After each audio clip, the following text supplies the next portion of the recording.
नमस्कार, मैं गोपाल कृष्ण ठाकुर आपके पाठ्यक्रम 510 के शीर्षक वैज्ञानिक चिंतन पर चर्चा करने के लिए उपस्थित हूँ। शिक्षार्थियों, विज्ञान का अध्ययन जब हम करते हैं तो विज्ञान की विशेषताओं के बारे में जानते हैं या जानने की चेष्टा करते हैं। साथ ही विज्ञान ने समस्त ज्ञानानुशासनों में एक प्रतिष्ठित ज्ञानानुशासन के रूप में, एक प्रतिष्ठित डिसिप्लिन ऑफ नॉलेज के रूप में जो अपना स्थान बनाया है, तो इसके पीछे विज्ञान से संबंधित कई विशिष्टताएं हैं और उन विशिष्टताओं का बड़ा ही महत्वपूर्ण योगदान रहा है। आजकल हम हर जगह यह कहते हैं, लोगों से जब हम बात करते हैं कि यह वैज्ञानिक तरीके से सोची गई बात है, साइंटिफिक वे ऑफ थिंकिंग है, साइंटिफिक वे ऑफ रीजनिंग है। हम किसी भी बात पर यूं ही आजकल विश्वास नहीं करते जब तक कि हमें यह प्रमाण नहीं मिल जाता कि नहीं, यह बिल्कुल ठोस तरीके से आजमा करके, परीक्षण करके और प्रमाणित हुई बात है। तो जब हम किसी चीज़ के प्रमाणित होने की जानकारी हमें मिलती है तब हम उस पर यकीन करते हैं। और प्रमाणित होने का मतलब उसका प्रूफ मिलना, प्रमाण मिलना, उसका साक्ष्य मिलना। और यह सारी जो प्रक्रिया होती है यह वैज्ञानिक पद्धति से अपनाई गई प्रक्रिया होती है। ऐसे में यह भी जानना जरूरी है कि वैज्ञानिक पद्धति या वैज्ञानिक प्रक्रियाओं की जब हम बात करते हैं तो वैज्ञानिक चिंतन किसे कहा जाए, वैज्ञानिक चिंतन की दिशा क्या होनी चाहिए या वैज्ञानिक चिंतन की प्रकृति कैसी होनी चाहिए, किस बात को, किस तरह के सोचने को हम साइंटिफिक थिंकिंग कहेंगे। या फिर आज तक विज्ञान ने जो एक यात्रा की है, सदियों से चलते चलते चकमक पत्थर के रगड़ने से आग उत्पन्न करने से लेकर के और परमाणु बम तक बनाने से तक की स्थिति, या उससे भी आगे न्यूक्लियर एनर्जी जेनरेट करने, नाभिकीय ऊर्जा उत्पन्न करने तक की यह जो विकास यात्रा रही है विज्ञान की, इसमें किस तरह की सोच ने महत्वपूर्ण भूमिका निभाई है। वैज्ञानिकों ने या विज्ञान को संवर्धित करने वाले जिस किसी ने भी इस पर कार्य किया या कार्य करते रहे, शोध करते रहे, अनुसंधान करते रहे, विज्ञान के इस ज्ञान को और अधिक आगे बढ़ाते रहे, तो ऐसी किस प्रकार की वह सोच थी या ऐसी सोच है जो कि विज्ञान के लिए विशिष्ट सोच कहलाती है। उसी सोच को वैज्ञानिक चिंतन कहा जाता है।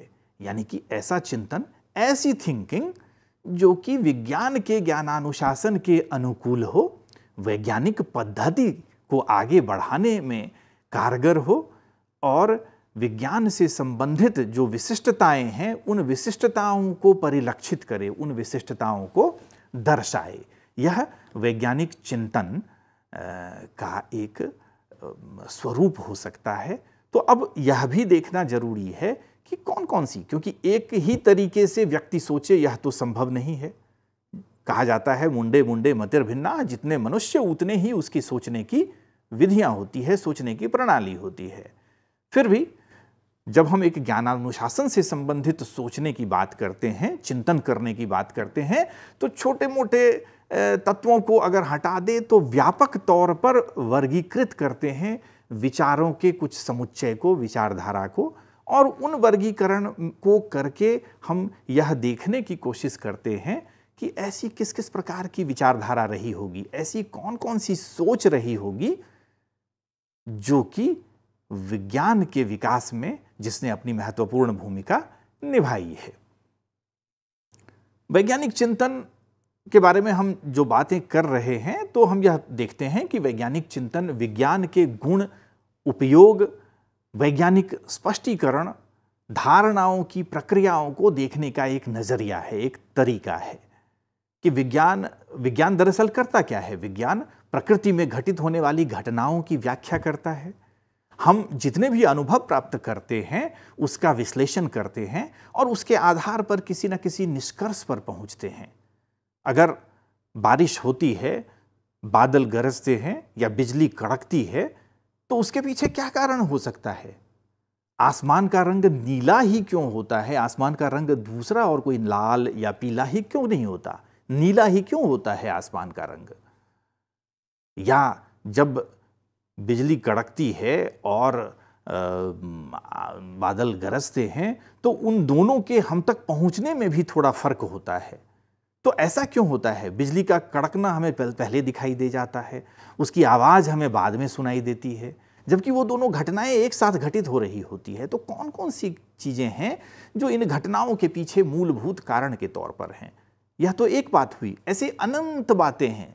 विज्ञान का मुख्य कार्य ही यही है कि वह अपनी परिवेश में, अपनी प्रकृति में होने वाली सभी घटनाओं की व्याख्या करने की चेष्टा करता है। अगर कोई कहीं उलझन है, कोई गुत्थी है, कोई रहस्य है, तो उसको सुलझाने की चेष्टा करता है विज्ञान। अब जब विज्ञान ये सब कार्य करता है, तो क्या एक ही तरीके से कार्य करेगा या अलग अलग तरीके से करेगा? तो हमारे आज के चर्चा का विषय यही है कि वैज्ञानिक चिंतन कितने प्रकार के हो सकते हैं। शिक्षार्थियों, वैज्ञानिक चिंतन के बारे में यूं तो कई विचारधाराएं हैं, कई विचार हैं, पर एक व्यापक वर्गीकरण के तौर पर जब हम समझना शुरू करें, तो आज हम मुख्यतः चिंतन की तीन प्रमुख धाराओं पर चर्चा करेंगे, जो कि वैज्ञानिक चिंतन की धारा कही जाती है। यह तीन हैं: प्रत्यक्षवाद, बुद्धिवाद, संशयवाद। प्रत्यक्षवाद, एम्पिरिसिज्म कहते हैं उसे अंग्रेजी में, यानी कि प्रत्यक्ष का मतलब होता है आंखों के सामने। तो जो चीज हमारी आंखों के सामने हो, उससे जो ज्ञान प्राप्त हो, वह प्रत्यक्षवाद के अंतर्गत ऐसी सोच आती है। यानी कि चिंतन की वह विधा जो यह मानती है कि ज्ञान के निर्माण का स्रोत इंद्रियानुभूति होती है।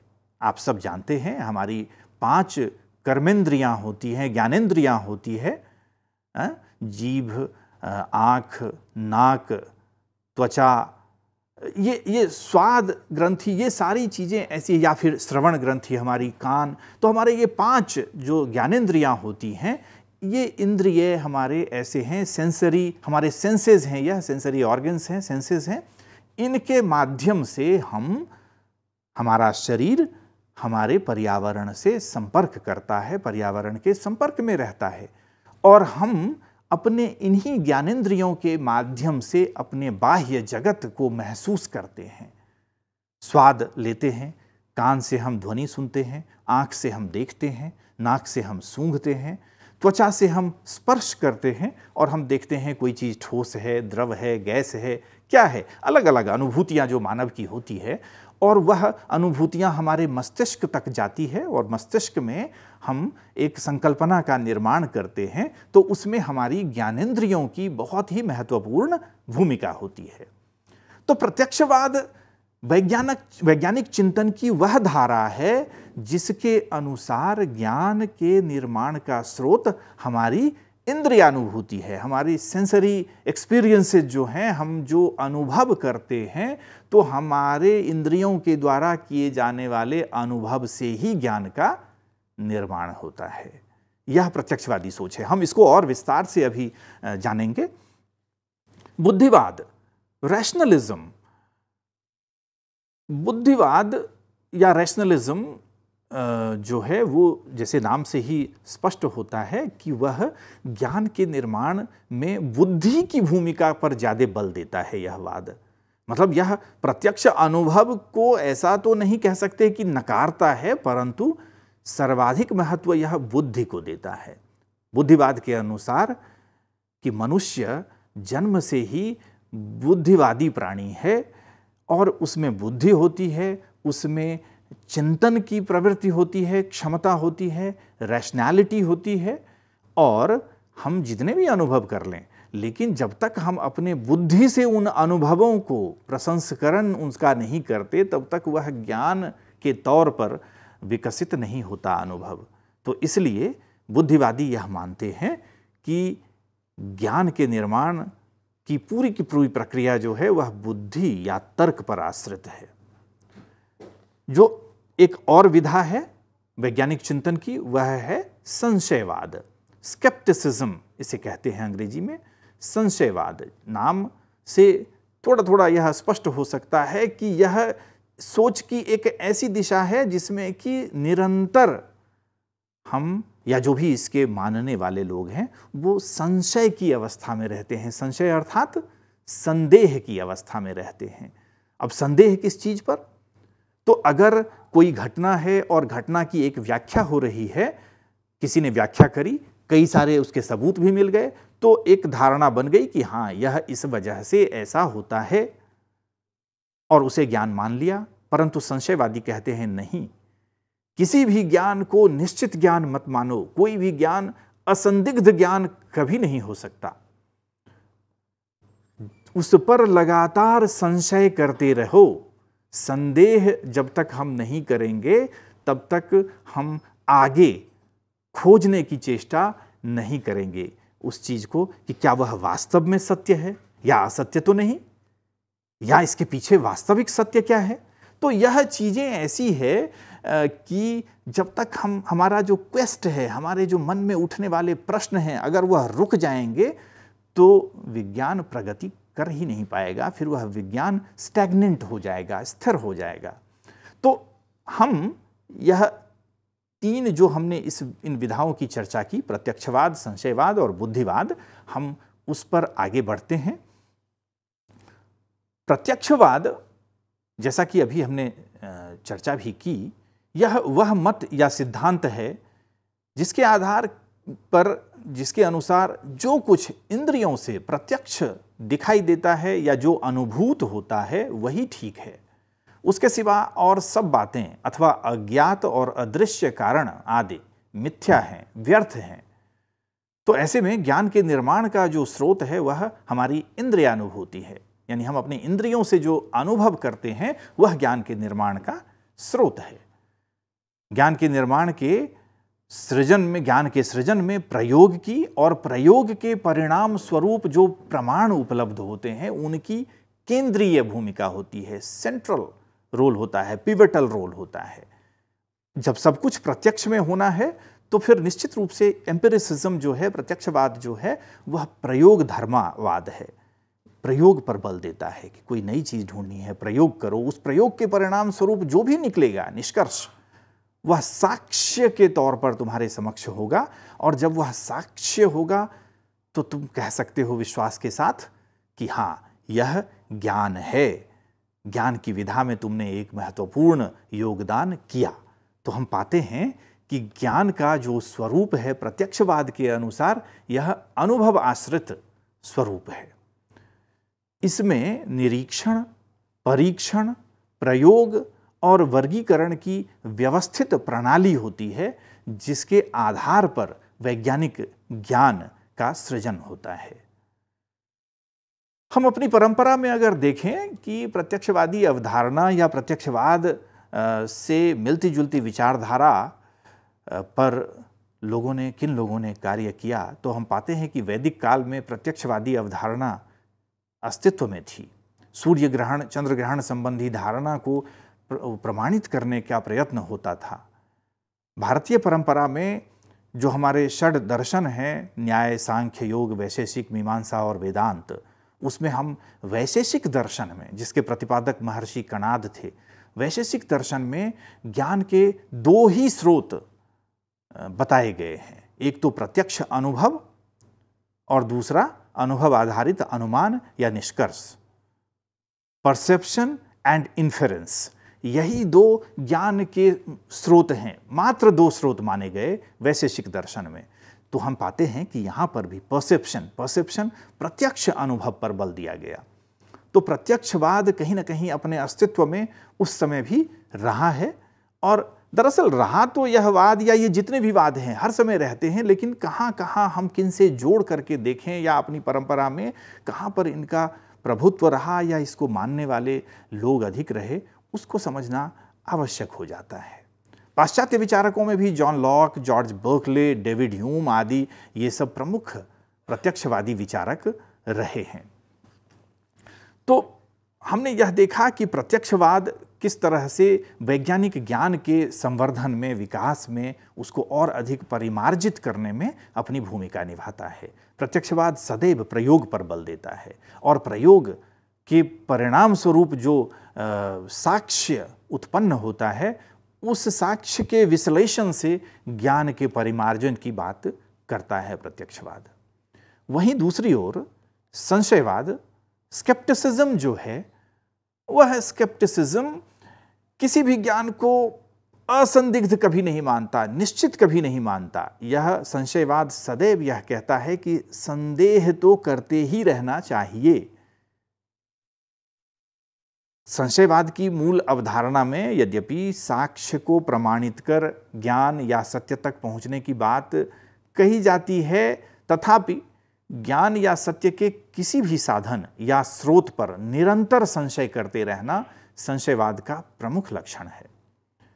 एक प्रमुख विचारक रॉबर्ट के मोर्टन का कहना है कि ज्ञान प्राप्ति संबंधी सभी विचारों का परीक्षण किया जाना चाहिए और संबंधित समुदाय के द्वारा, जो साइंटिफिक कम्युनिटी है या उस किसी भी ज्ञान के लिए जो विशेषज्ञों का एक समूह है या समुदाय है, उनके द्वारा व्यवस्थित जांच के उपरांत ही उसे प्रमाणित किया जाना चाहिए। और जब तक पर्याप्त साक्ष्य, पर्याप्त जानकारी ना उपलब्ध हो, तब तक किसी भी निर्णय या निष्कर्ष को संदेह की दृष्टि से ही देखा जाना चाहिए, उस पर प्रश्न उठाने चाहिए और उसे अंतिम प्रमाणित स्थान देने से पूर्व लंबित रखा जाना चाहिए। सत्य की खोज की प्रक्रिया में पूर्वाग्रह एवं अतार्किक चिंतन के स्थान पर साक्ष्य एकत्रित करना चाहिए, एविडेंस कलेक्ट करना चाहिए और साक्ष्य एविडेंस के आधार पर ही निष्कर्ष प्राप्त करने की चेष्टा करनी चाहिए। नई खोजों को जब भी आप स्वीकार करें, उनको स्वीकार करने से पूर्व अन्य शोधवेत्ताओं द्वारा पहले यह कोशिश करनी चाहिए कि उसका खंडन भी हो सके या खंडन करने की क्षमता हो उसमें। तो यह संशयवाद की एक प्रमुख विशेषता है। ऐसा लगता है कई बार कि यह संशयवाद विश्वास आधारित दावे को हतोत्साहित तो नहीं कर रहा, पर हम यह देखते हैं कि संशयवाद विश्वास आधारित दावे को हतोत्साहित करने पर बल देता है और दावों का मूल्यांकन, सत्यापन एवं मिथ्याकरण के सिद्धांत के अनुरूप करने पर बल देता है। ऐसे में एक प्रमुख विज्ञान के दार्शनिक हुए कार्ल पॉपर, जिसका उल्लेख करना यहाँ उपयुक्त प्रतीत होता है, जिन्होंने मिथ्याकरण का सिद्धांत दिया, फॉल्सिफिकेशन थियरी दी उन्होंने। फॉल्सिफिकेशन का मतलब यह है, उनका कहना था कि विज्ञान एक ऐसा ज्ञानानुशासन है, एक ऐसी विधा है, और कदाचित उन्होंने बहुत ही दृढ़ता के साथ यह बात कही कि विज्ञान ही मात्र एक ऐसा ज्ञानानुशासन है जिसमें अपने ही सिद्धांतों, अपने ही तथ्यों, अपने ही निष्कर्षों को खंडित करने की प्रवृत्ति होती है। यानी कि विज्ञान निरंतर अपने ही क्षेत्र में विकसित ज्ञान को चुनौती देता रहता है कि कहीं यह असत्य तो नहीं। और हम पाते हैं, मैं आपके समक्ष एक उदाहरण रखना चाहूँगा। आज से कई सौ साल पहले टोलेमी नामक एक खगोलविद हुआ और टोलेमी ने सौर मंडल से संबंधित जो अपनी थियरी दी, तो उस थियरी के अनुसार, टोलेमी के अनुसार, सौर मंडल में पृथ्वी सौर मंडल के केंद्र में है, पृथ्वी स्थिर है और सूर्य पृथ्वी के चारों ओर परिक्रमा करता है। और सूर्य जब परिक्रमा करता है तो उसी वजह से यह नाम भी रखा गया, सनराइज और सनसेट, सूर्योदय और सूर्यास्त यह होता है, क्योंकि सूर्य पृथ्वी की परिक्रमा कर रहा होता है। परंतु आप सभी जानते हैं, कालांतर में, हालांकि उस समय में जिस किसी ने इसका विरोध किया, एक ने तो कोपरनिकस ने किया, उसको तो मृत्युदंड मिला।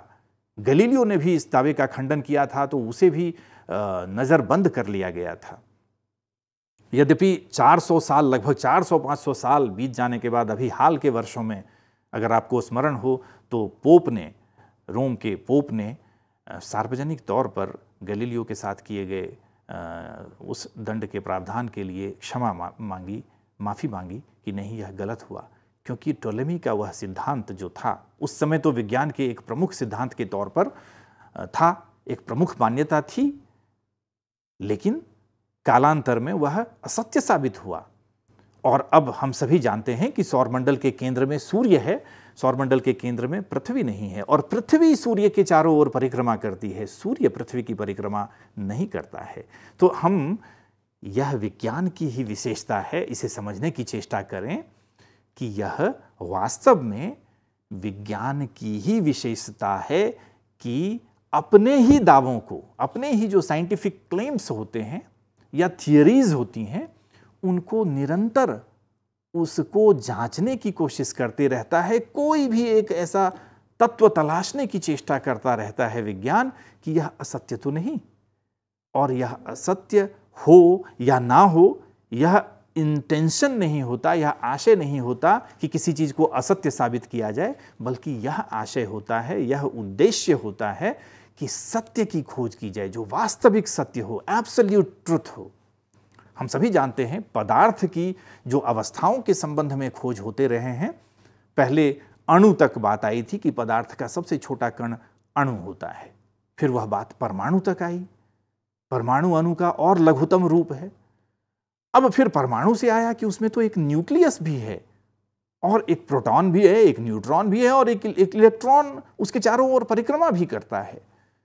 तो यह आप देखेंगे कि जो पुरानी धारणाएं होती हैं, उन धारणाओं को या तो परिमार्जित किया जाता है, या कुछ ऐसे जो अंश हैं जो कि पूरी तरह से सत्य नहीं होते, उनको खंडित भी किया जाता है। कभी कभी तो पूरी की पूरी धारणा खंडित हो जाती है और एक नई धारणा का सृजन होता है। तो ऐसे में मिथ्याकरण का सिद्धांत या संशयवाद जो है, यह भी विज्ञान के संवर्धन में ही अपनी भूमिका निभाता है। अब ऐसे में छद्म संशयवादी भी लोग होते हैं जो यह मानते हैं कि उन्हें किसी भी प्रक्रिया या घटना की जांच करने से पूर्व ही उसका सही उत्तर पता है। ऐसे लोग छद्म संशयवादी कहलाते हैं। तो बहरहाल हम संशयवाद का हमने देखा कि यह एक होता है कि किसी भी तथ्य पर एकदम से आंख मूंद करके विश्वास नहीं करना है, उसको संदेह की दृष्टि से देखना है। जो तीसरा वैज्ञानिक चिंतन का आयाम है या तीसरी विधा है, वह तर्कवाद या बुद्धिवाद है, रैशनलिज्म है। यह चिंतन की एक ऐसी सोच है जिसके अनुसार सत्य का आधार इंद्रियानुभूत नहीं, इंद्रियानुभव नहीं, बल्कि बुद्धि है, और ज्ञान का स्वरूप निगमनात्मक होता है। निगमनात्मक मतलब कि पहले एक सिद्धांत होता है या कुछ नियम होते हैं और उसकी व्याख्या करके हम उदाहरण तक पहुंचते हैं। यह तर्कवाद या बुद्धिवाद यह मानता है कि बुद्धि और तर्क ज्ञान का एकमात्र और अद्वितीय मार्ग है। इसके प्रतिपादकों में से सुकरात का नाम लिया जा सकता है। उनका दृढ़ विश्वास था कि मनुष्य को इस संसार को समझने से पूर्व अपने आप को समझना चाहिए, और स्वयं को समझने का एकमात्र तरीका है तार्किक चिंतन। तो तर्कवाद की, बुद्धिवाद की जो मान्यता है वह अंतर्ज्ञान एवं निगमन संबंधी मान्यता है, जन्मजात प्राप्त ज्ञान संबंधी मान्यता है, और जन्मजात प्राप्त संकल्पना संबंधी मान्यता है। यानी कि ये तर्कवाद या बुद्धिवादी मानते हैं कि मनुष्य को बचपन से ही, जन्म से ही कुछ न कुछ मानसिक क्षमता मिली होती है, और उन्हीं मानसिक क्षमताओं के द्वारा मनुष्य ज्ञान का सृजन करता है। रेने देकार्ते एक प्रसिद्ध विचारक हुए जिनका मानना था कि ज्ञान का निर्धारण सिर्फ बुद्धि या तर्क से ही होता है। एक और विचारक हुए इमैनुअल कांट। वह बीच बीच की स्थिति में थे। उनके अनुसार यह हालांकि ठीक है कि ज्ञान के लिए अनुभव का होना आवश्यक है, परंतु उस अनुभव को सुसंगत ज्ञान में परिवर्तित करने के लिए बुद्धि एवं तर्क का होना अनिवार्य है।